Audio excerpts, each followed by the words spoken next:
in more directed fashion at decline curve modeling.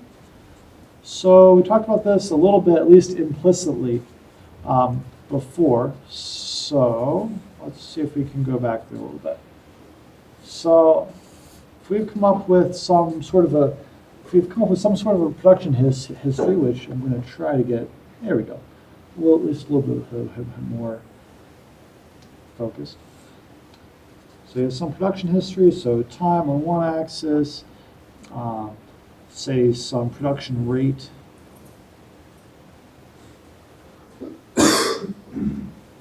On the other axis, so whatever floats your boat, SCF per month,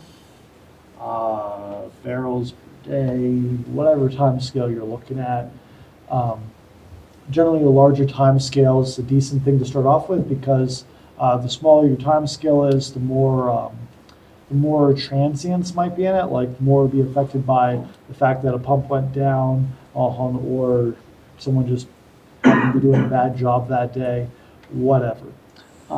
So larger time scales can be your friend in terms of looking at rates. And say that we come up with some curve for this. So maybe get some that looks like that. So based on what we have done, how do we use this information to try to forecast future production from this particular well? How might we go about that? Don't everyone talk at once.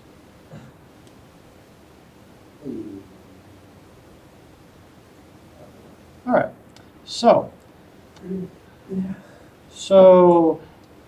say this line is made up of a whole bunch of points, right? So if this line, so if I had said a curve that looked more like that, if I gathered a bunch of data and it looked like that, and say this is, I don't know. Let's make this your favorite plot ever, and say that it's flow rate versus his pressure gradient. How from this data that you can just barely see, how would you figure out what a flow rate should be for any given pressure gradient? How would you be able to make that prediction? Trend line. Okay, so you fit a line to this data, and then you can predict things. Okay, so it's going to be similar for this, except now this isn't linear. Mm-hmm. So how do I fit a trend line to it? You linearize it. Okay, how do I linearize it? Make a log scale, maybe. Yeah. So if I to take something that looks very exponential and throw that onto log scale, actually, you know what? We have different colors. We have the technology. If I plot this onto a log scale, I might get something that looks more like that, which you can also just barely see. So say, come on, wonders of technology, give me it. And that I can fit a line to. So I can fit that with a linear regression. I can use that regression to predict production values off into the future. And that's not that bad of a way of doing this. In fact, Dr. Chin, when you guys take your what is it called, costing for wells and such, she's going to talk about this a bit. It's a decent part of it's a decent part of the chapter. Now this is one way of doing that, and it works pretty well for conventional wells. Some of that has worked out a little bit better for not unconventional wells is hyperbolic curve fitting. So have the same sort of information, time versus production rate, some production history,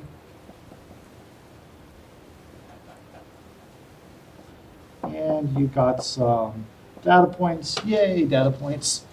Make them a little bit larger so you can see them. Under this, so I don't knock up the table. All right, so you got some sort of production history. You could fit this with some sort of, if I call my production rate Q, I could fit this with some sort of could linearize this and make it into some form of a regression line, and we just do predictions from that. That line, if I made it, if I let it revert to its nonlinear form, it would have an equation that looked something like this.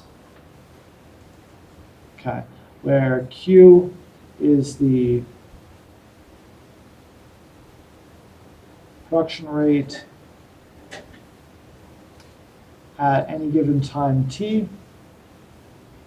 Qi is the initial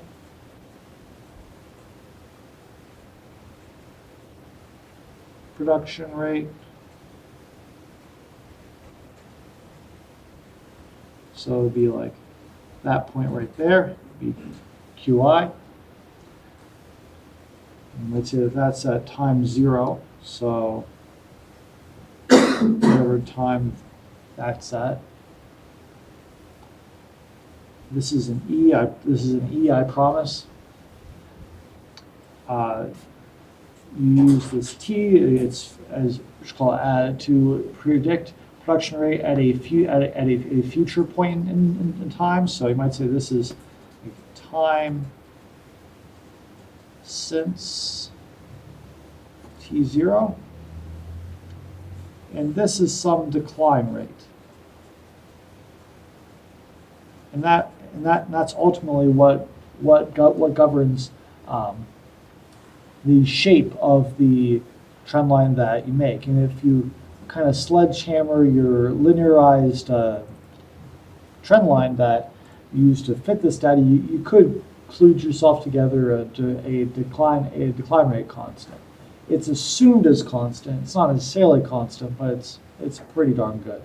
So anyhow, so that's your basic exponential.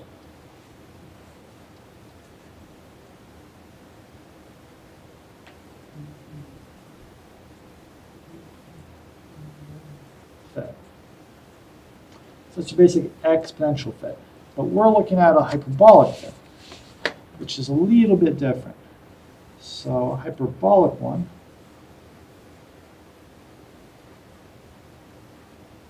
looks something like this. There's Qi over 1 plus some constant b times your initial decline rate times time, all back to the 1 over b. So let's parse this a little. Let's parse this a little bit. Some of it's the same. You still have your Qi here, so still your initial production rate. Still got your production rate at time t. Still got your time since t0. B is some empirical constant. Well, it's some derived constant that governs the shape of the curve. D, the initial decline rate, we're actually going to estimate from our production data. We're going to do that. Something like this. So it's the natural log of Qi over Q1 over T. What the crap does that mean? Let's figure that out. So if I jump back up to here, Qi is this initial point here. It's the initial production rate, the first data point that we have on this plot, right? So if I want to estimate the decline rate, you might think of that as like how fast as kind of like a measure of how fast production is decreasing over time. It's some initial estimate of that. So we're going to estimate that by looking at our next data point. We're going to call that Q1. Okay? So between these two data points, we're going to use that to get an estimate for how fast production is decreasing. So DI would be like natural log of QI over Q1 over the time since t0. So in this case, it would be that length of time. That would be the value that you use for t. All right, and that'll give you some initial decline rate.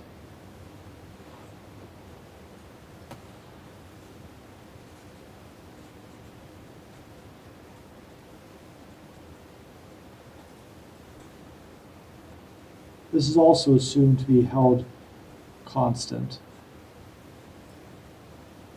throughout the entire domain that you apply the equation over. That may not necessarily be the case, but it provides a good first estimation. Okay. Any questions on that? Sweet. Okay. For the next part, if you want to open up Excel, it might be useful.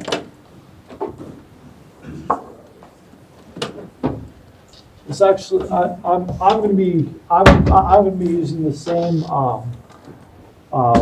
data that I gave you for homework 3, I think. It's some production data that you linearized.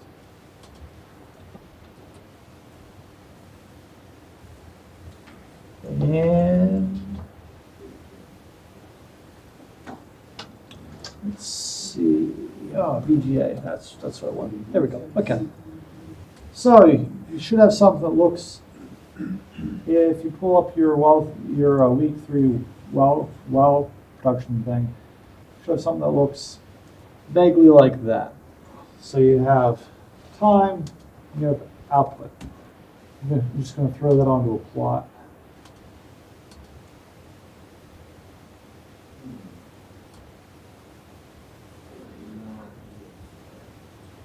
Okay.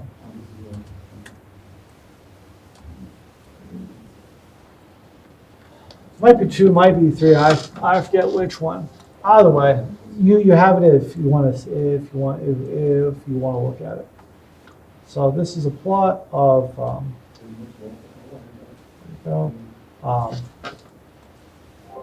production versus time. Okay. So like we were saying before, you could and you have linearized this plot and developed a linear regression in order to make estimates either within the time domain or into the future. What we're going to do is fit a hyperbolic curve to this. So in order to do that in Excel, in order to do that at all, we need to come up with some estimate for that constant b. That constant b is kind of the trick of the whole hyperbolic curve fit, because it's the thing that we can't just estimate. So we're going to use Excel to try to find it for us. So in order to do that, we first need to come up with some estimate for the initial decline rate. So I'm going to go here, say, label SL as my DI. I'm going to say natural log of my initial divided by my first production value, divide that by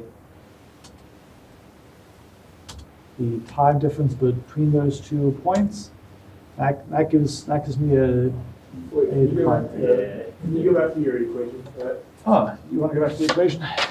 Here you go. So I'm doing. So I'm using that. So I'm using that equation there. So grab your first production value, divide that by the next production value in line, take natural log, and divide by the time interval between those two production values. So you subtract the time. So it'd be Yes. B2 divided by B3. Yes. And then it'd be A2 minus A2. Yes. Very good. Very good. All right. So there's your initial decline rate.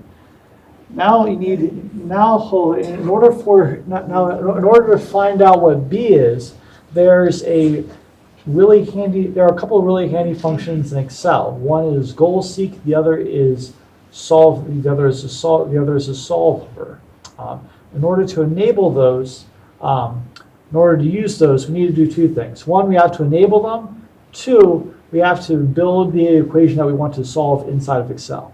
So first thing you have to do is enable them. To do that, go up to File,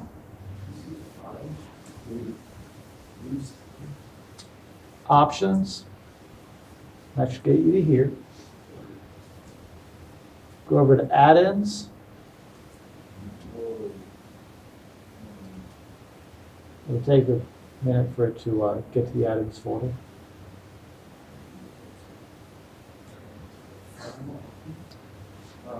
So once you're in add-ins, go to the analysis tool pack. Just click on that once to select it. Go down to the bottom where it says manage. There's a drop-down menu that says Excel add-ins. There's a thing that says go. Hit go. And that'll bring you to this menu here. You want to put a check mark into the solver add-in as well as the analysis tool pack. Well, you can do that one too, but we're not going to use VBA today, so it doesn't matter. And hit OK. It'll think for a little while. Eventually it'll it'll do something cool. We won't see it unless you go to the Data tab. And on the far right, you should see an extra little box on ribbon that says Analyze. So one thing that's the data analysis, one's the solver. If you go over to What If Analysis, one of the options will be goal seek underneath that. Don't worry about not having it like this second because we won't use it for a little while yet. But that'll get you the tools that you need. The thing about these tools is that they employ a iterative method of solution, wherein Excel can kind of do a guess and test for you for a bunch of different values based on some goal that you set. If you wanted to make a formula reach a certain value, you can tell it to change a certain cell until that formula hits whatever value that you set within a certain tolerance anyhow. So they're really, really, really useful things to play around with. But we'll get to them in a second. That was the first thing we had to do. We had to enable them. Second thing we have to do is put in the equation. So we need a value for B. I'm just going to say 0.1 for right now. Values for B are typically between 0 and 1. For shale gas, as well as it seems to exceed 1, but usually it's not greater than 2. So that's like a rule of thumb for you. So that's our B. So this means that we could compute with this and those two. We can find some predicted Q. Right? Using the equation that we have for our hyperbolic decline curve, or that guy. So if you have that written down, that might be useful to you.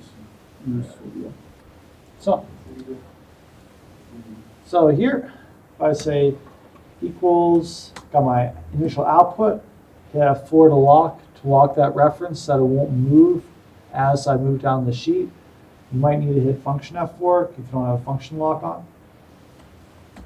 That divided by 1 plus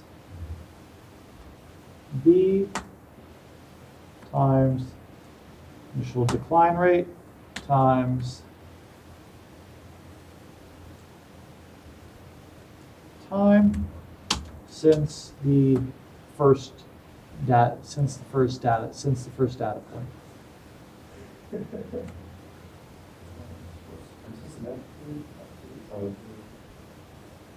Now I'm going to raise all of that to the 1 over b power. A2. And the way that you can check whether or not you did it right is that your initial prediction should be exactly correct. It's A2 minus A2. Yep. Cool. Alright, so after the DI value, And then once done that, you can propagate it through all of the different values on your chart. And if you're feeling sweet, you can add that to the graph that you made. Let me just call this my raw production data.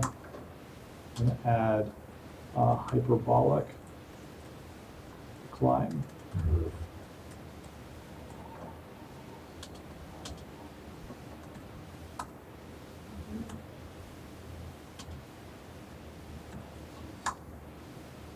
Okay.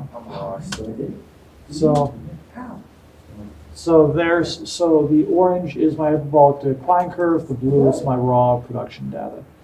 So did you just put the key predicted as your X values? Say again? When you added the data, did you just put your X values as? Tell me what would make sense for my X values. What's my X axis? Oh, the months again. Correct. So obviously this is wrong. Obviously this hyperbolic decline curve is not modeling my production data, and it's because this B value is wrong. If I start changing this, say like, I don't know, make it 0.6, it starts to get better. Make it some crazy big number, hey, it gets even better.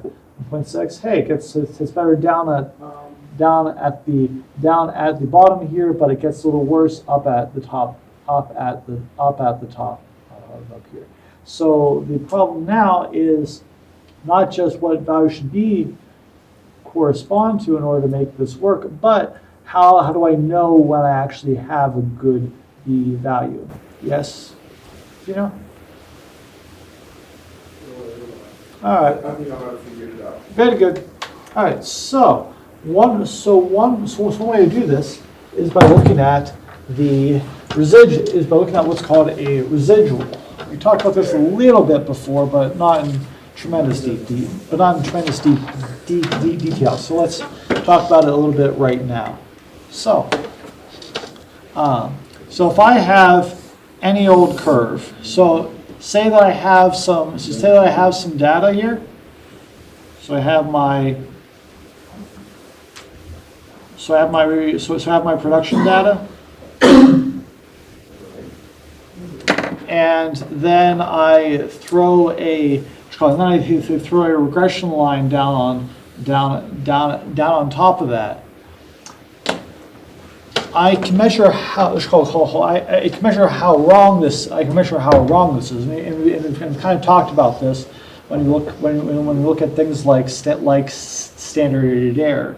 I can say, okay, I know where my line is at a particular time. I know where my actual data says I should be at that given time, and I can find the difference between the two. And that is error, right? Like, in theory, my regression line should perfectly match my data. Of course, I would also assume that your data is perfect to begin with. So for what we got, we'll kind of settle with having as little error as we can. Or if I look at all of those little differences between my predictions and my data, if I can make those as small as possible, make all those as small as possible, that would be my optimal, that's called, the line that did that would be my best fit curve. So my goal is to minimize my residuals. Or, in other words, make these little deltas that I've sketched out as small as possible. All right. So that's the goal that we have. That's what we're going to use to optimize our hyperbolic decline curve. That's what we're going to use to run goal-seek and the solver in Excel. So if I pop back over to here, what I'm going to have to do, I'm going to add another column here. Oops, add not, delete, there we go. And I'm going to have this column be my residuals. And that's SP per day. And the residual is just going to be, since this is the predicted value at this time, so it's a prediction that should align with whatever this actual data is, my residual is going to be the absolute value of the difference between the actual and the prediction, of the data and the prediction, you might say. I'm going to do that for all of them. I'm going to keep track of that here. I'm going to keep track of what my maximum residual is. So I can just say my max residual is equals max. Select all of them. That's what my maximum residual is. And Right there.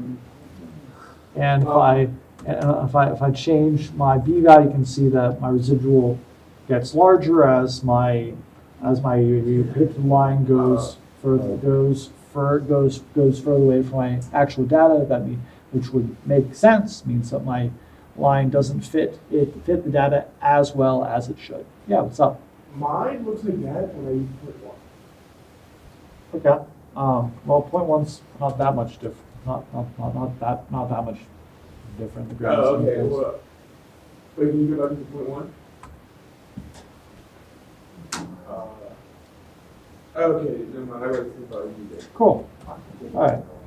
So if we're using the maximum residual as kind of the way of saying, okay, okay, I've arrived at the best v value that I can. Now we can start running in goal-seek or solver. I'll kind of go through both because they're both useful tools. So if you go up to your what-if analysis, go to goal-seek, you'll get a window that looks like this. So it asks for a cell that you're going to set to a value, and you're going to do that by choosing another cell. So we want to set the residual to 0 by changing what b is. Make sense? Cool. So if I hit OK, it's going to try its darndest to do that. Hold on, what do you do? So the problem with this is that there might not actually be a solution that sets the maximum residual to 0. In fact, for data that has any sort of scatter in it, there will never be a solution that will set the residual to 0. This is this is started with an erroneous premise, so it won't work. So goal-seek is nice if you can get to what you're trying to look for. Solver is what you want if you want to it to be more general in your solution. So we're going to go there next. What's up? So you said you set your max residual to value 0, right? And then what do you use for changing the So it's called, so the first cell is the cell that you want to change. You're going to set, the first cell that hold on this list is the one that you want to drive to a particular number. So you're going to set cell blah to value 0 or value whatever. And you're going to do that by changing a different cell. So which cell are you going to set to 0? Next cell, your max residual is value 0. Right, you're going to do it by changing what other cell? B? Yep, you got it. So 0.5. Yeah, well, you're going to change that cell to a different number, but yeah. Okay. So, but you're going to find that won't give you an answer. So, what we're going to use is the solver. So this system has a lot more options to it. You can do a lot of crap in this. So, it's the same sort of an idea. Set objective means that this is the cell that you're going to use as your what's called criterion for whether or not you have the correct answer or not. And you can either tell it to maximize the value of that cell, you can tell it to minimize the value of that cell, or you can tell it to set it to a particular value.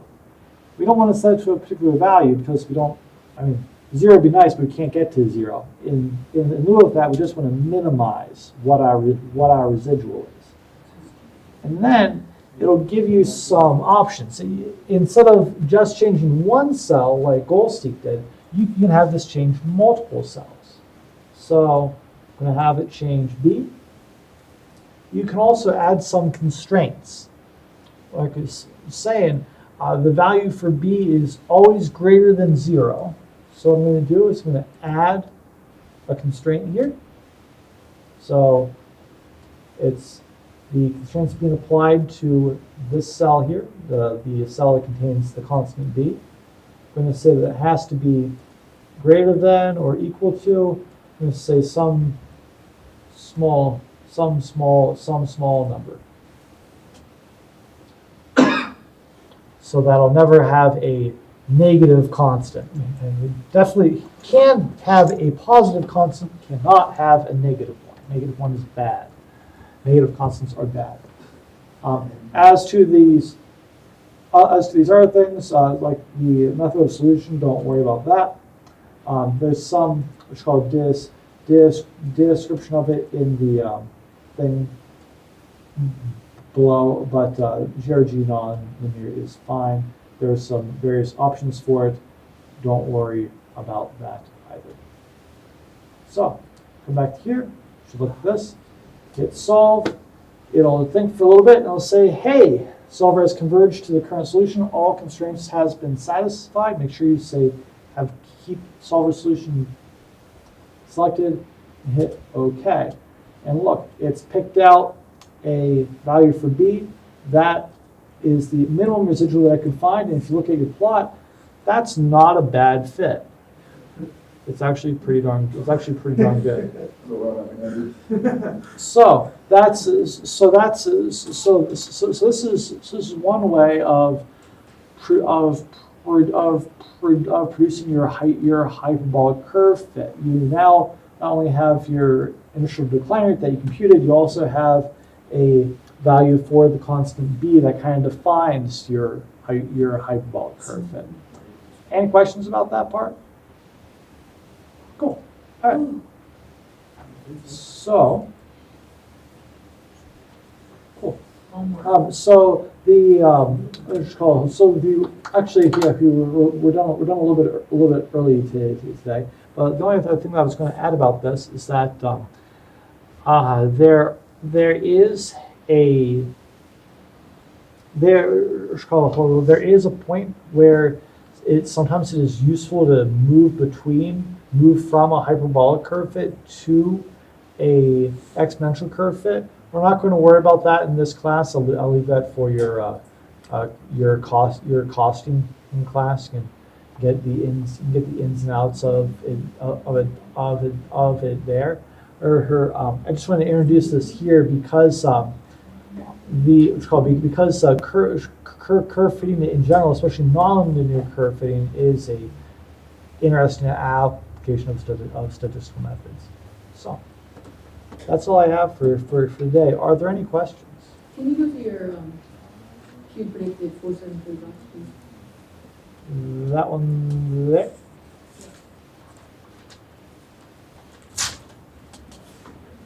Want myself too? There you go. E2, Hyperbolic. Can you go to the left a little bit? Yeah. Because I'm pretty sure I have all the same.